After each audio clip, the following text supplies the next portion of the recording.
Assalamualaikum warahmatullahi wabarakatuh. Pada yang terhormat dosen mata kuliah agama Islam Ibu Rubiah Fitrianti SKM MM. Kami dari kelompok 2 ingin memberikan presentase tugas kuliah yang berjudul Sumber Agama dan Ajaran Islam. Perkenalkan, nama saya Nova Latif Alfiansyah. Dan sebelah saya nama saya Anissa Fajriatul Umar, dan di sebelah saya nama saya Almianti. Oke, yang pertama kita akan membahas mengenai pengertian Al-Quran. Al-Quran berasal dari bahasa Arab yang artinya bacaan atau himpunan. Al-Quran merupakan kitab yang wajib dibaca dan dipelajari, yang berarti himpunan karena Al-Quran merupakan firman Allah Subhanahu wa Ta'ala.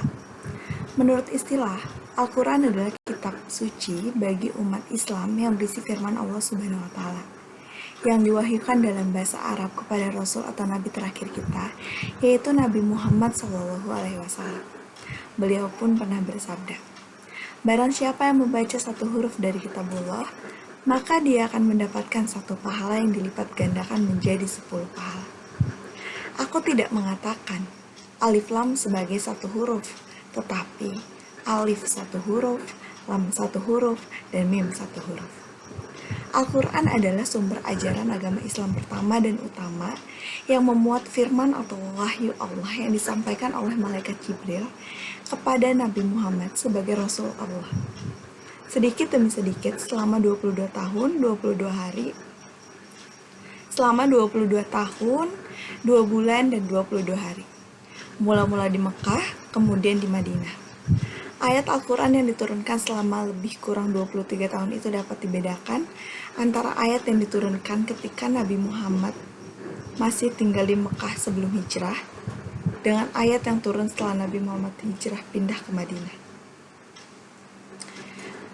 Al-Quran terdiri dari 30 juz dan 114 surat, 89 surat Makkiyah, dan 25 surat Madaniyah.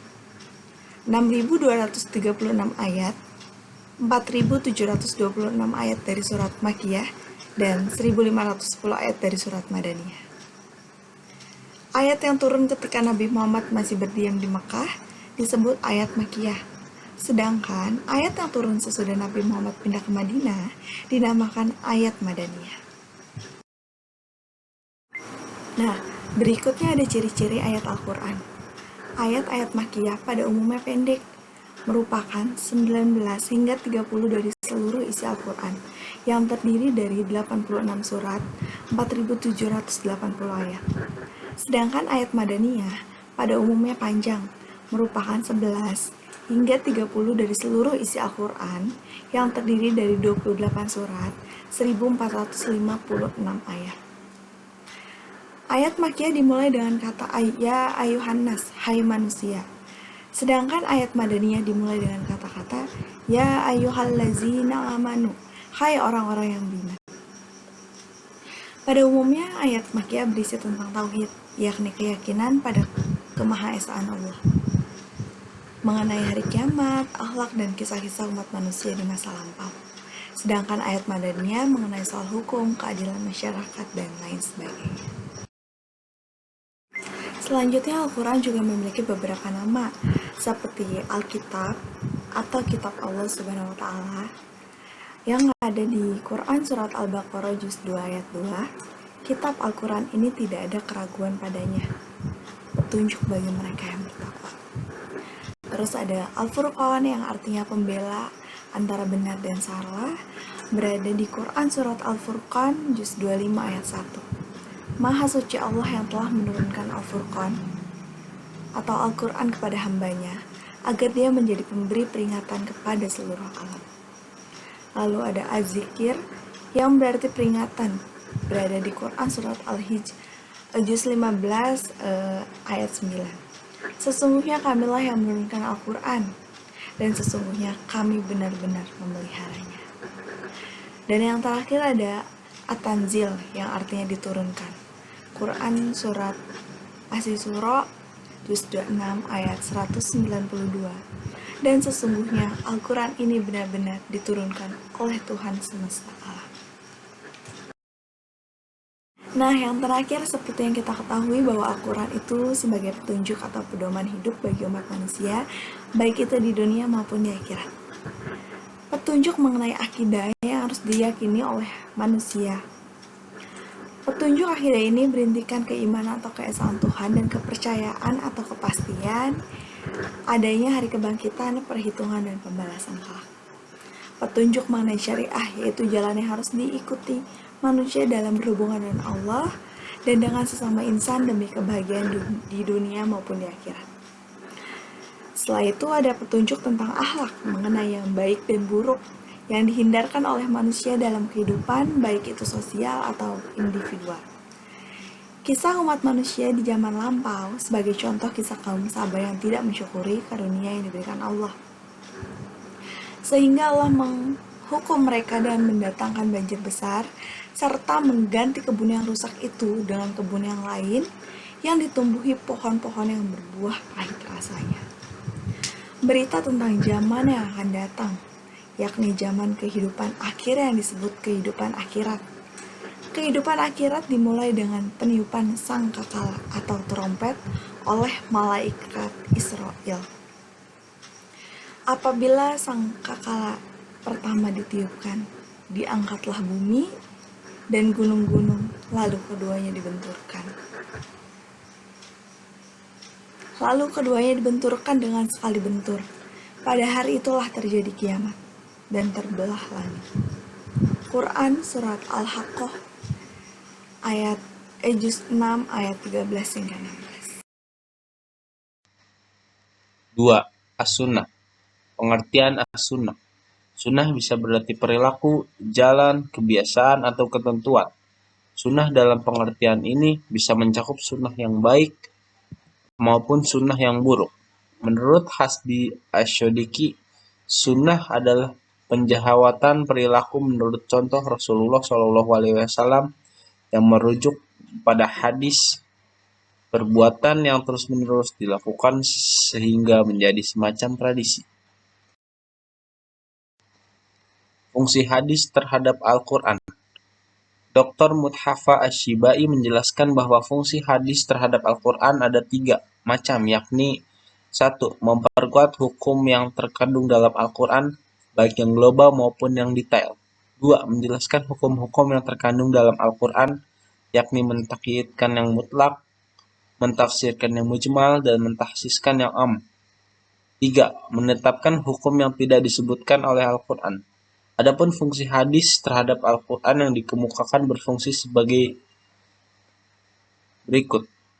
Menurut Muhammad Abu Zaw, antara lain 1. Hadis sebagai bayan at-tafsil, 2. Hadis sebagai bayan at-taqid, 3. Hadis sebagai bayan al-mutlaq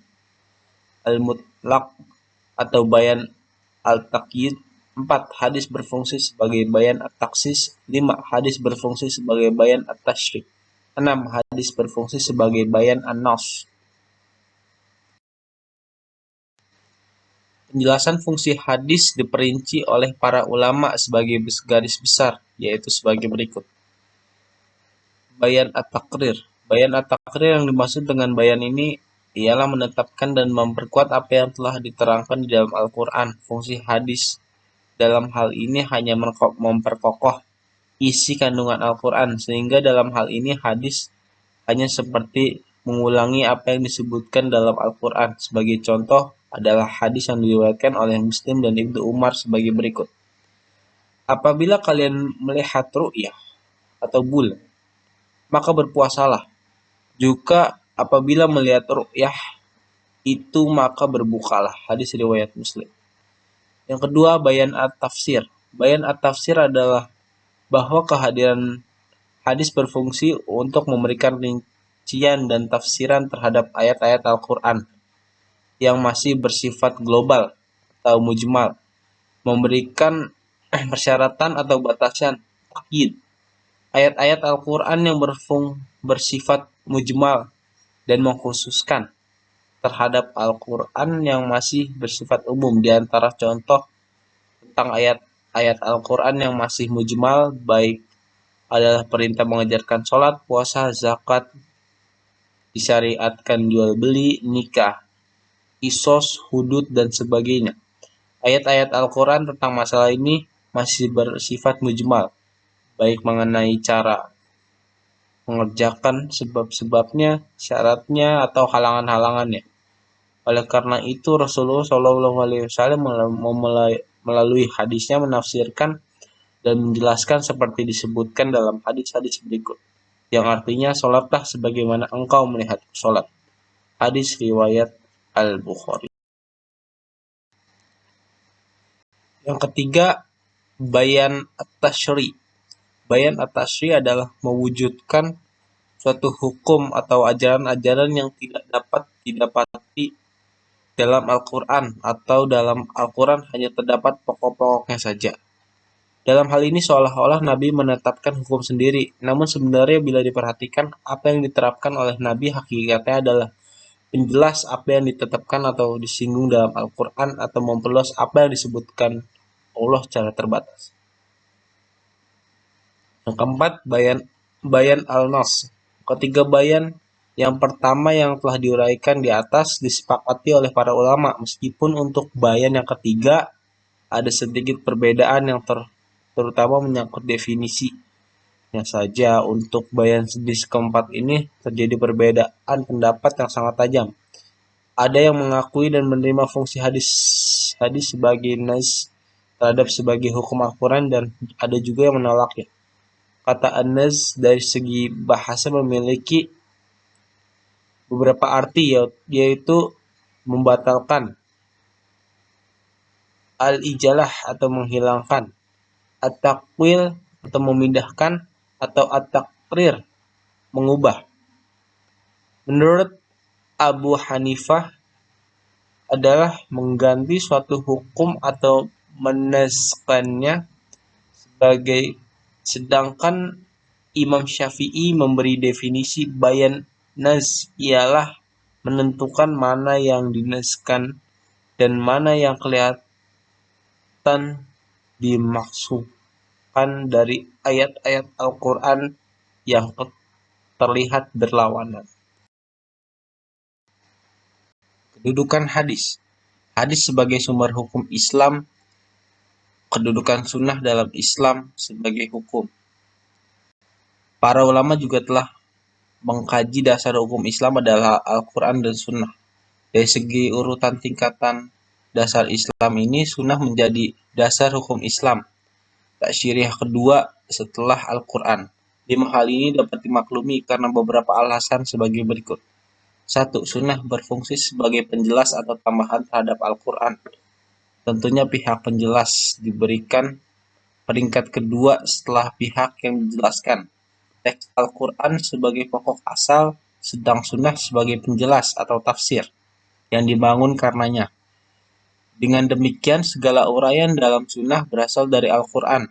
Al-Quran mengandung segala permasalahan secara paripurna dan lengkap, baik menyangkut masalah duniawi maupun ukhrawi.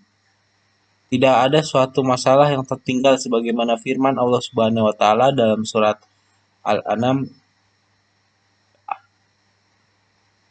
ayat 38 yang artinya tidak ada sesuatu yang kami tinggalkan dalam kitab. 2. Dalil-dalil kehujahan hadis. Ada beberapa dalil yang menunjukkan atas kehujahan sunnah dijadikan sumber hukum Islam, yaitu sebagai berikut. Dalil Al-Quran. Banyak sekali ayat-ayat Al-Quran yang memerintahkan untuk patuh kepada Rasul dan mengikuti sunnahnya. Perintah patuh kepada Rasul berarti perintah mengikutinya. Sunnah sebagai hujah antara lain konsekuensi iman kepada Allah dan taat kepadanya, sebagaimana firman Allah Subhanahu wa taala surat Al-Imran ayat 179 yang artinya, karena itulah berimanlah kepada Allah dan Rasul-Rasulnya, dan jika kamu beriman dan takwa, maka bagimu pahala yang besar. Beriman kepada Allah berarti taat kepada apa yang disampaikan kepada umatnya, baik Al-Quran maupun hadis yang dibawanya.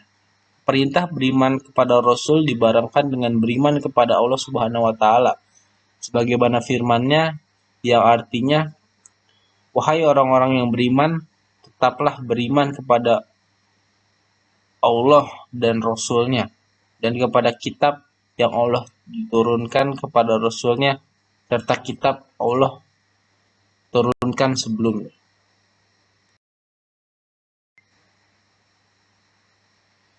Selanjutnya, kewajiban taat kepada Rasul karena menyambut perintah Allah Subhanahu wa Ta'ala, sebagai mana firman Allah Subhanahu wa Ta'ala, wa ma arsalna min rasuli illa li yuta'a biiznillah, yang artinya, dan kami tidak mengutus Rasul melainkan untuk ditaati dengan seizin Allah. Selanjutnya, perintah taat kepada Rasul secara khusus, sebagaimana firman Allah Subhanahu wa Ta'ala, wa ma atakumur rasulu fakhuzuhu wa ma nahakum anhu fa'duhu.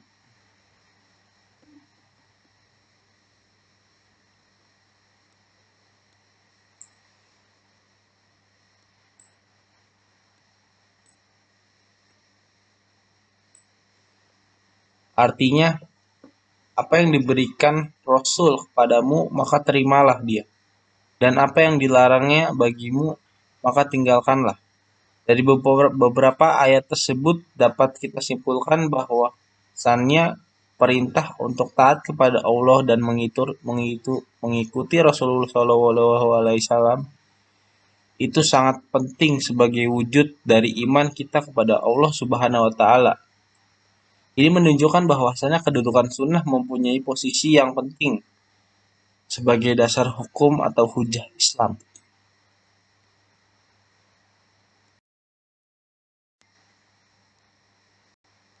Dalil hadis. Hadis yang dijadikan dalil kehujahan sunnah juga banyak sekali. Di antaranya sebagaimana sabda Nabi SAW,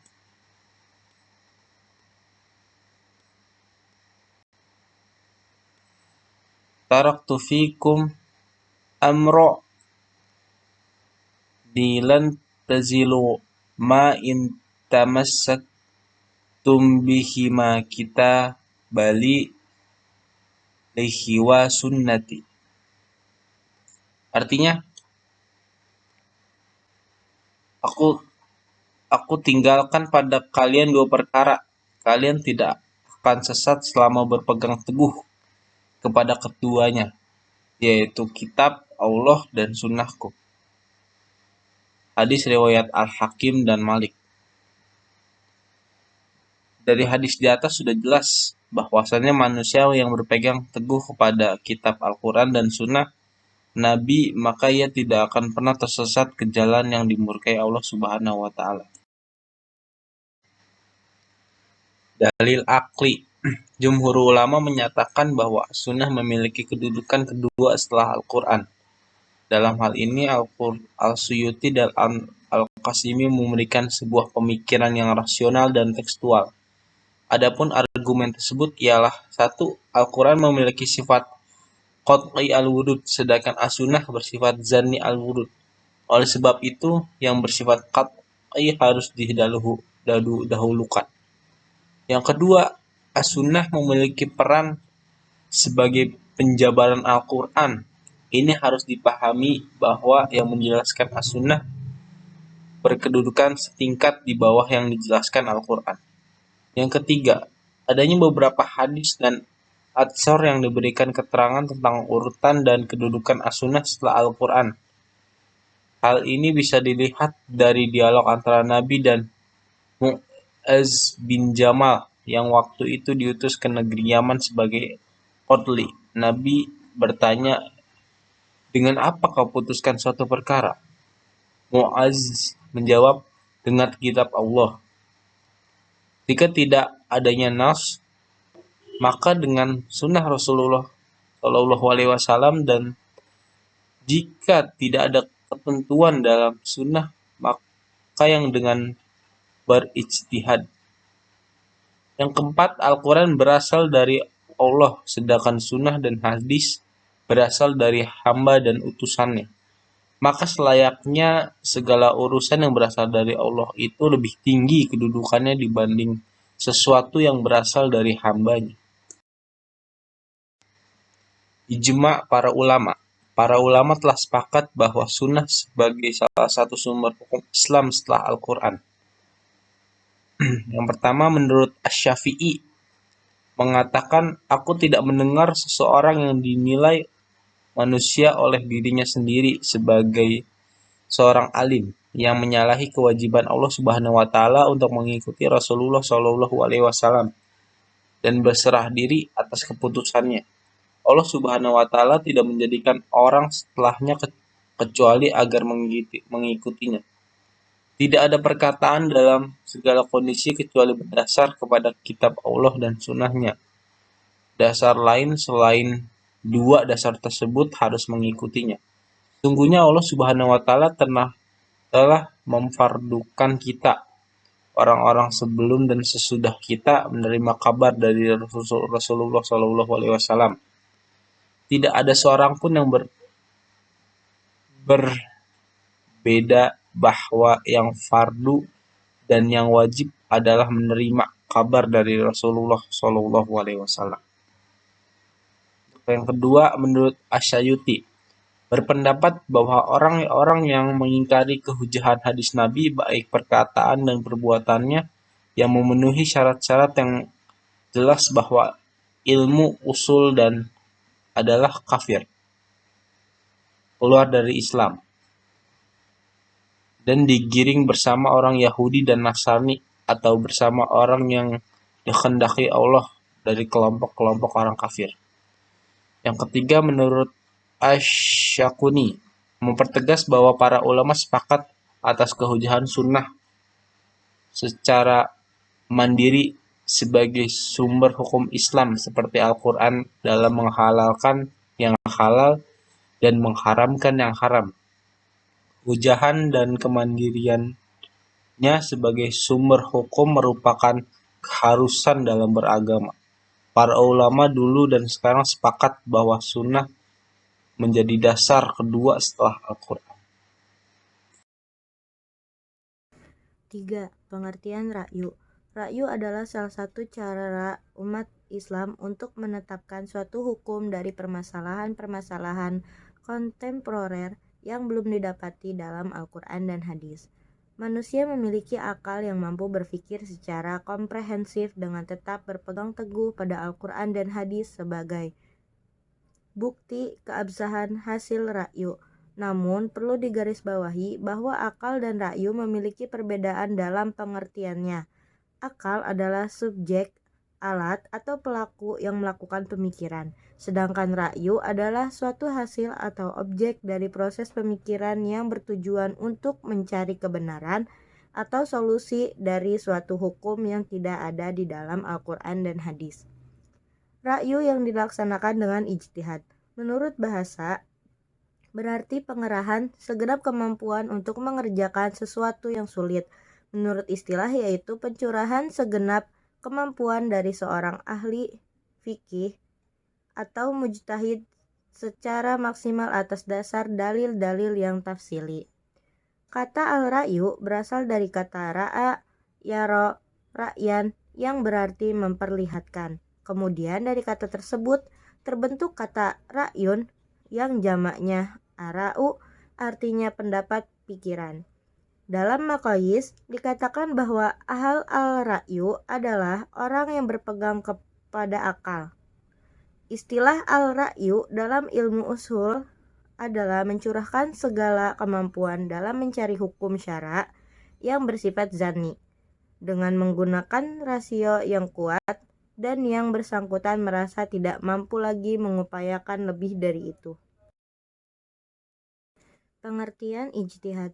Kata ijtihad berasal dari kata al-jad atau al-jud yang berarti al-masyaqqat, artinya kesulitan atau kesusahan, dan at-taqat atau artinya kesanggupan dan kemampuan, atas dasar pada firman Allah Subhanahu wa taala dalam Quran surat Yunus ayat 9 yang artinya dan mencela orang yang tidak memperoleh sesuatu untuk disedekahkan selain kesanggupan. Tetapi, pengertian ijtihad dapat dilihat dari dua segi, baik etimologi maupun terminologi. Dalam hal ini memiliki konteks yang berbeda. Ijtihad secara etimologi memiliki pengertian pengerahan segala kemampuan untuk mengerjakan sesuatu yang sulit. Sedangkan secara terminologi adalah penelitian dan pemikiran untuk mendapatkan sesuatu yang terdekat pada kitabullah atau syara dan sunnah rasul atau yang lainnya untuk memperoleh nas yang makku agar maksud dan tujuan umum dari hikmah syariah yang terkenal dengan maslahat. Pengertian lain bahwa ijtihad merupakan upaya untuk menggali suatu hukum yang sudah ada pada zaman Rasulullah SAW hingga dalam perkembangannya ijtihad dilakukan oleh para sahabat, tabi'in, serta masa-masa selanjutnya sampai sekarang ini. Sementara Imam Al-Amidi mengatakan bahwa ijtihad adalah mencurahkan semua kemampuan untuk mencari hukum syara yang bersifat dzanni sampai merasa dirinya tidak mampu untuk mencari tambahan kemampuannya itu.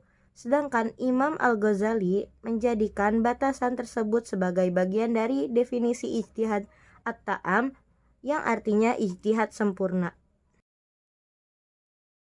Dasar-dasar ijtihad. Ijtihad bisa dipandang sebagai salah satu metode penggali sumber hukum. Dasar-dasar ijtihad atau dasar hukum ijtihad ialah Al-Quran dan Sunnah. Di dalam ayat yang menjadi dasar dalam berijtihad sebagai firman Allah Subhanahu wa Ta'ala dalam Quran Surat An-Nisa ayat 105 sebagai berikut, yang artinya, sesungguhnya kami telah menurunkan kitab kepadamu dengan membawa kebenaran supaya kamu mengadili antara manusia dengan apa yang telah Allah wahyukan kepadamu, dan janganlah kamu menjadi penantang orang yang tidak bersalah karena membela orang-orang yang khianat. Demikian juga dijelaskan dalam Quran Surat Ar-Rum ayat 21 yang artinya sesungguhnya pada yang demikian itu benar-benar terdapat tanda-tanda bagi kaum yang berpikir. Fungsi ijtihad. Adapun fungsi ijtihad diantaranya adalah 1. Fungsi ijtihad al-ruju yang artinya kembali, mengembalikan ajaran-ajaran Islam kepada Al-Quran dan Sunnah dari segala interpretasi yang kurang relevan. 2. Fungsi ijtihad al-ihya yang artinya kehidupan, menghidupkan kembali bagian-bagian dari nilai dan Islam semangat agar mampu menjawab tantangan zaman. 3. Fungsi ijtihad al-inabah yang artinya pembenahan, memenuhi ajaran-ajaran Islam yang telah diijtihadi oleh ulama terdahulu dan dimungkinkan adanya kesalahan menurut konteks zaman dan kondisi yang dihadapi. Begitu pentingnya melakukan ijtihad sehingga jumhur ulama menunjuk ijtihad menjadi hujjah dalam menetapkan hukum berdasarkan firman Allah Subhanahu wa Ta'ala dalam Quran Surat An-Nisa ayat 59 yang artinya, jika kamu mempersengketakan sesuatu maka kembalikanlah sesuatu tersebut kepada Allah dan Rasul-Nya. Perintah untuk mengembalikan masalah kepada Al-Quran dan Sunnah ketika terjadi perselisihan hukum ialah dengan penelitian saksama terhadap masalah yang nasnya tidak tegas. Demikian juga sabda Nabi SAW yang artinya, jika seorang hakim bergegas memutus perkara, tentu ia melakukan ijtihad, dan bila benar hasil ijtihadnya akan mendapatkan 2 pahala. Jika ia bergegas memutus perkara, tentu ia melakukan ijtihad dan ternyata hasilnya salah, maka ia mendapat 1 pahala. Hadis riwayat Asy-Syafi'i dari Amr bin As. Hadis ini bukan hanya memberi legalisasi ijtihad, akan tetapi juga menunjukkan kepada kita bahwa perbedaan-perbedaan pendapat hasil ijtihad bisa dilakukan secara individual atau bisa dimaksud ijtihad fardi yang hasil rumusan hukumnya tentu relatif terhadap tingkat kebenaran. Sekian dari kelompok kami. Apabila ada salah dan kurangnya kami mohon maaf. Mengambil kutipan dari Umar bin Khattab radhiyallahu an, semakin tinggi, semakin lama orang belajar, maka akan merasa bodoh pula orang tersebut. Sekian, terima kasih. Wassalamualaikum warahmatullahi wabarakatuh.